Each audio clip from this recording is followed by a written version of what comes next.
My grandfather told me to give my apartment to my cousin, or he'd cut me out of his will. I called his bluff. I grew up in a big family. The kind of family where holidays meant long tables, loud arguments, and my grandfather sitting at the head of it all like a king surveying his kingdom. And in a lot of ways, that's exactly what he was. My grandfather is 84 years old. He's sharp, stubborn, and commands every room he walks into. He built his life from nothing, worked manual labor until his hands were permanently calloused, saved every penny, and eventually bought a house.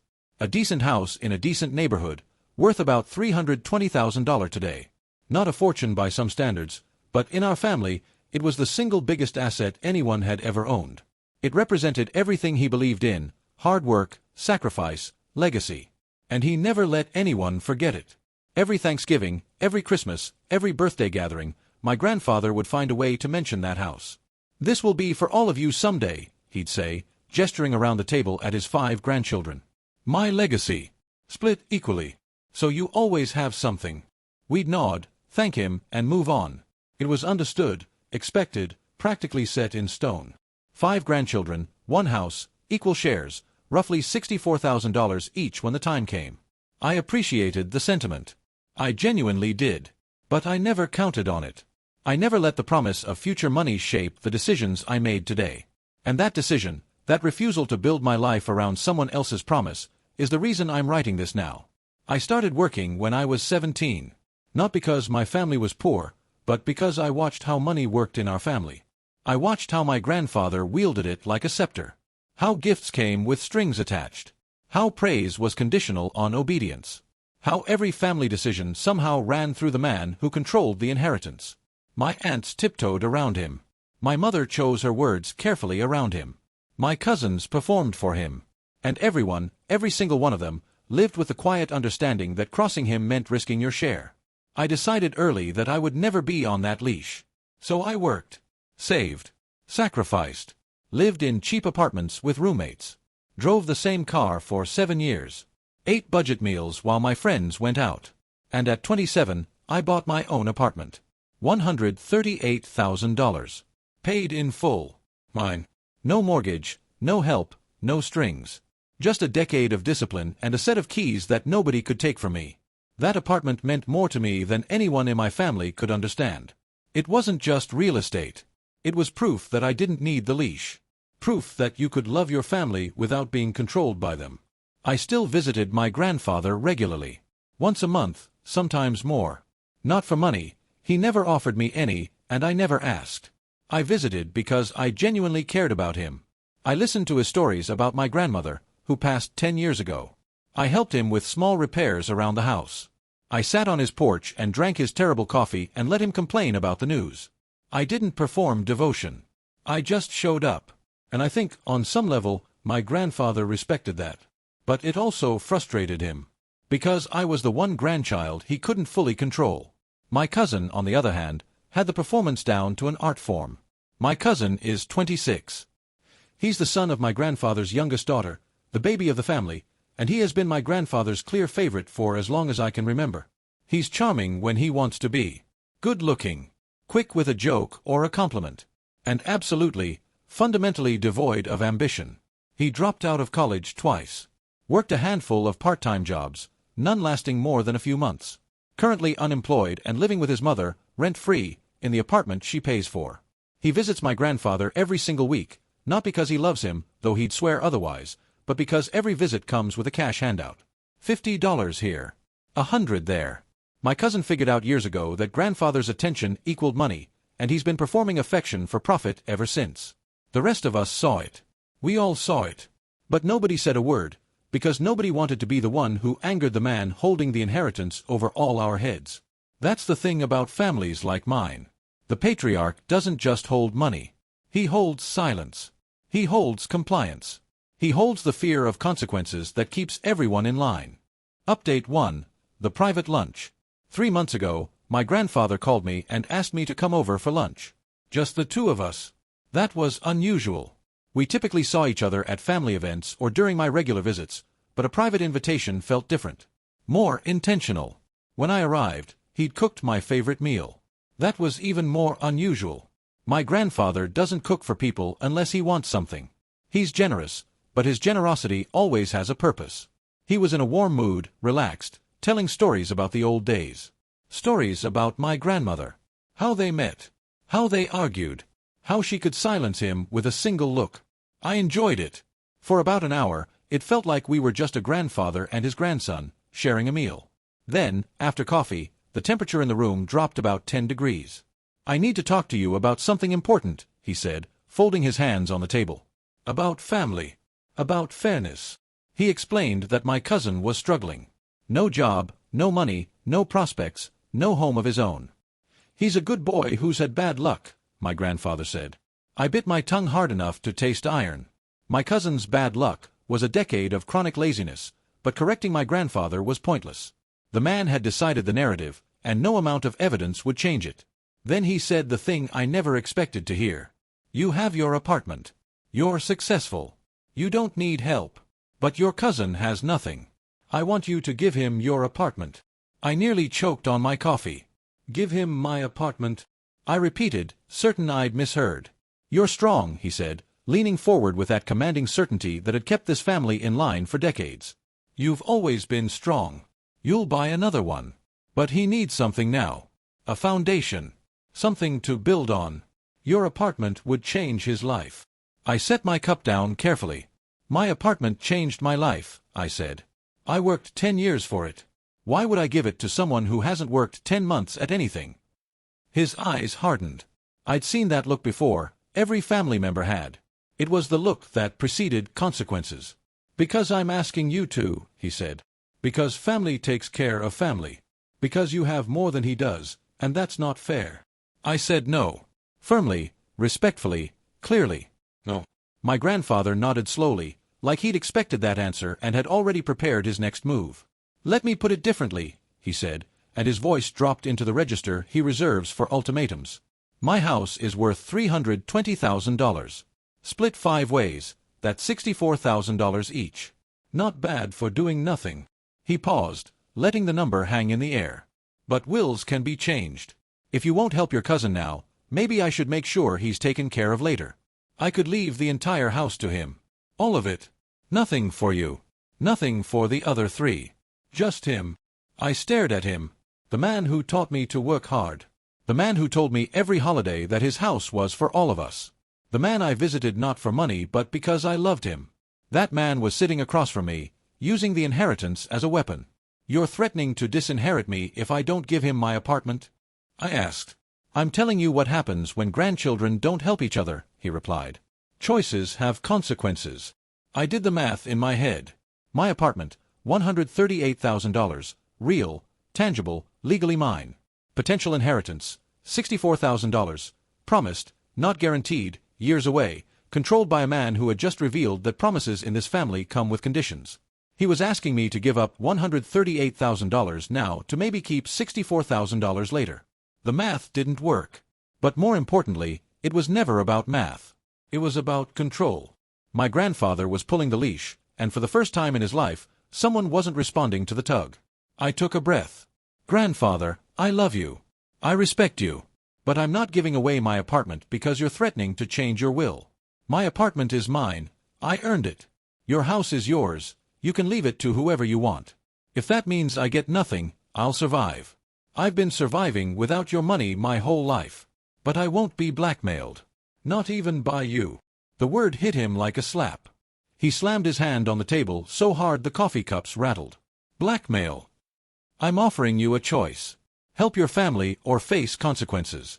That's not blackmail, that's life. It's blackmail when the choice is between my apartment and my inheritance, I said, keeping my voice level even though my heart was hammering. When someone in power threatens to punish you for not complying. That's the definition. You've always thought you were smarter than everyone, he said, and there was real venom in it now. Too smart to listen. Too proud to help. This is why your cousin visits me every week and you come once a month. And that's when I said something I'd been holding for years. He visits for cash. I visit because I actually care. There's a difference. You just can't tell anymore because you've been buying love for so long you've forgotten what the real thing looks like. The silence that followed was deafening. I left. Hands shaking. I had just stood up to the family patriarch, something no one had done in decades. I felt terrified, but I also felt free. For the first time, the leash had no pull. Update 2. The family phone tree.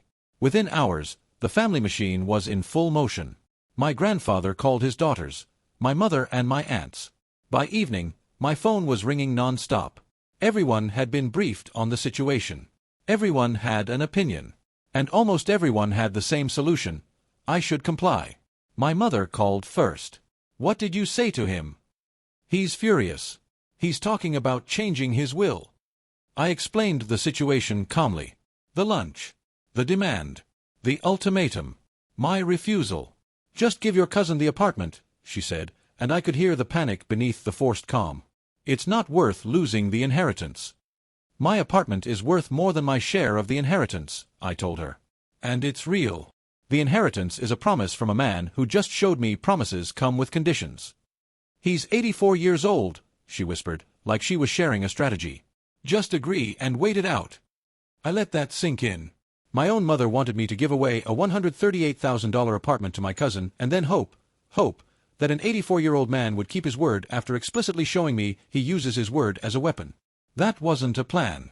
That was desperation disguised as patience. My aunt, my cousin's mother, called next, and she wasn't whispering.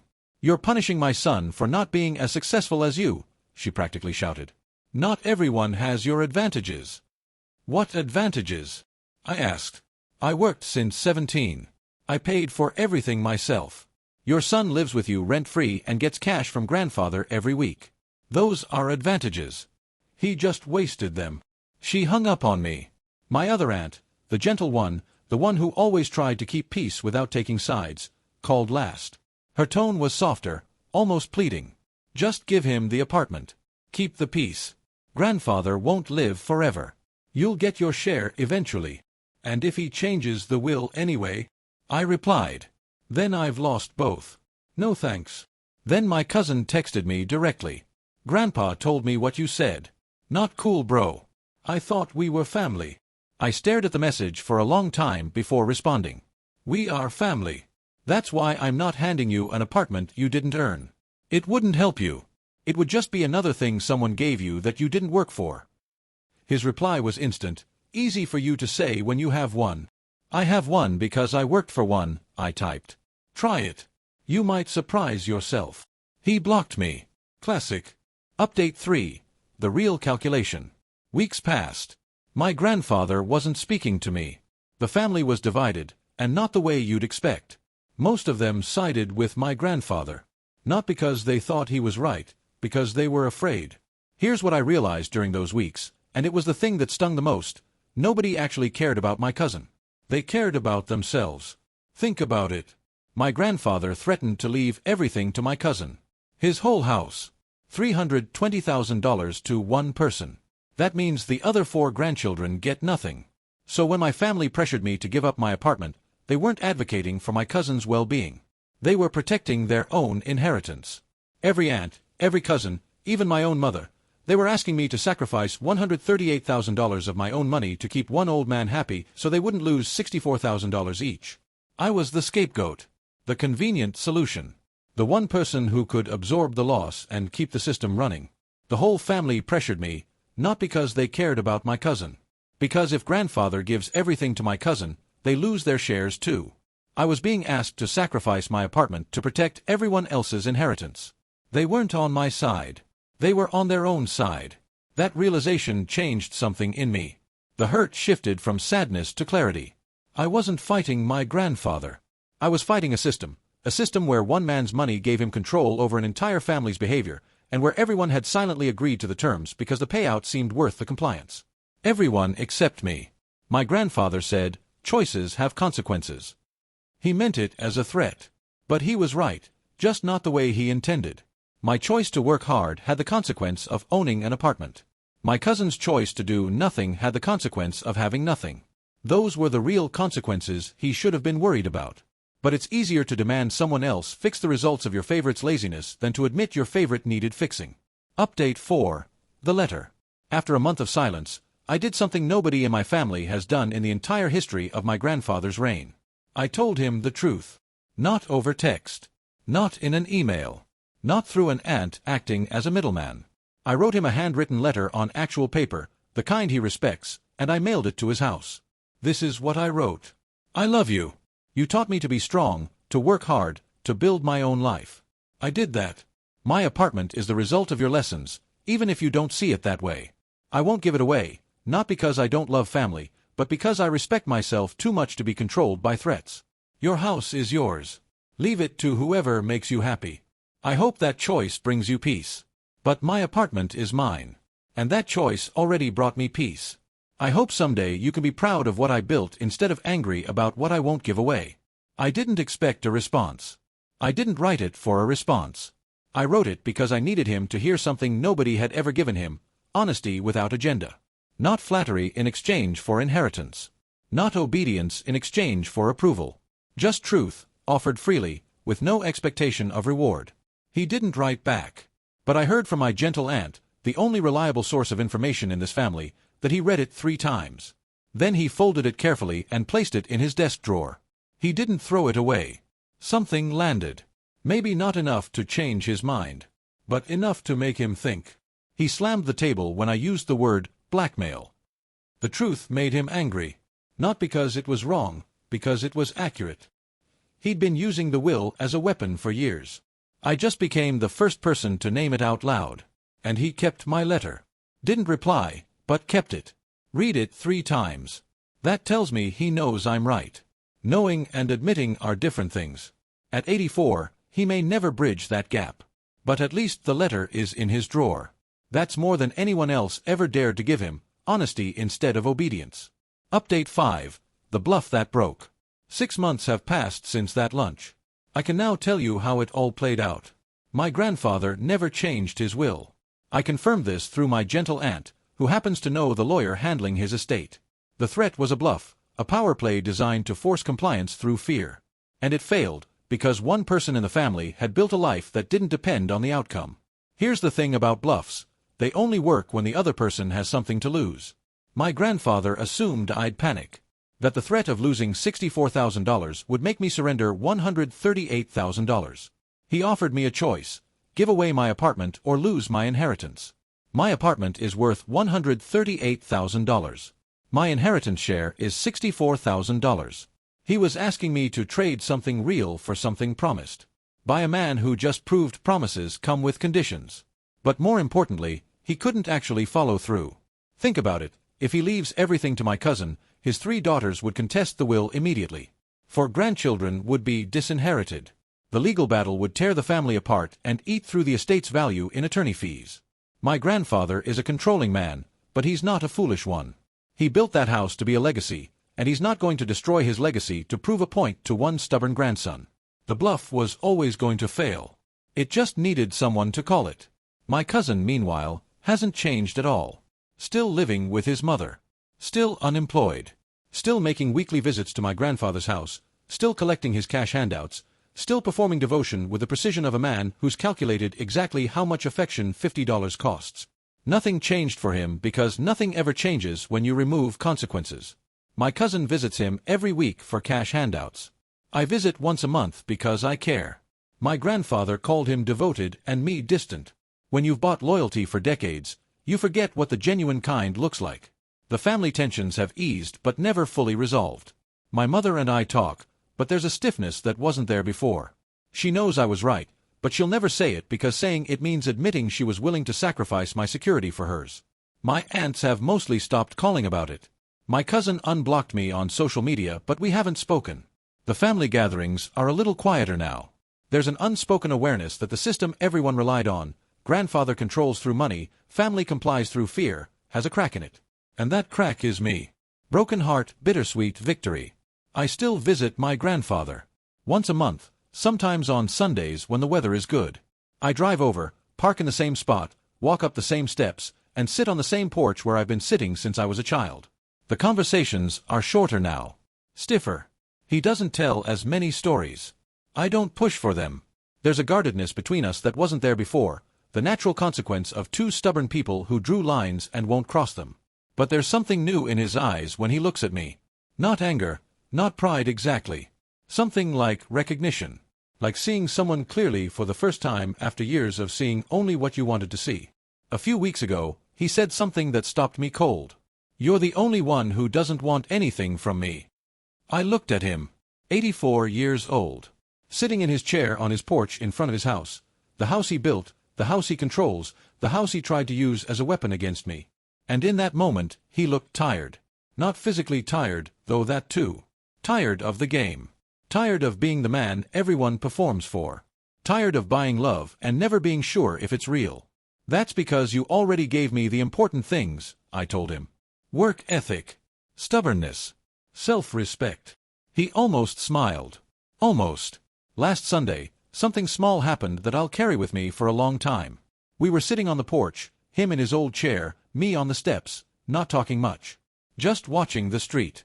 The neighbors' kids were riding bikes. The air smelled like someone was grilling down the block. It was the kind of ordinary evening that doesn't seem important until it is. And then, out of nowhere, my grandfather said, "Your grandmother would have liked your apartment. She always said small places have the most warmth." I turned to look at him. It was the first time he had ever acknowledged my apartment without demanding it. Without using it as a bargaining chip. Without framing it as something I should surrender. He just acknowledged it. Acknowledged what I built. Acknowledged that it was mine, and that it was good. "She would have loved it," I agreed quietly. We sat in silence after that. It wasn't comfortable. It wasn't uncomfortable. It was just honest. Two stubborn men who see each other clearly, neither willing to bend, both somehow still showing up. My grandfather turns 85 next month. I'll be there. I'll bring his favorite cake and sit on his porch and listen to his stories. Not for the inheritance. I stopped caring about that the day he tried to weaponize it. Not for approval. He may never fully give it. I show up because that's what you do for people you love, even when they try to control you. Even when they choose favorites. Even when they threaten consequences for your independence. Love isn't obedience. It's presence without conditions. He hasn't learned that yet. Maybe he never will. But I have. And every Sunday, when I sit on those steps and he sits in that chair, I'm teaching him by example. The same way he taught me to work hard, without knowing he was teaching. Some lessons take decades. This one might take longer than he has. But I'll keep showing up. Not for the house. Not for the money. For the man who shaped me, even though he doesn't recognize his own handiwork. My apartment stays mine. His house goes wherever he wants it to go. And on Sundays, we sit on the porch. That's enough. It has to be.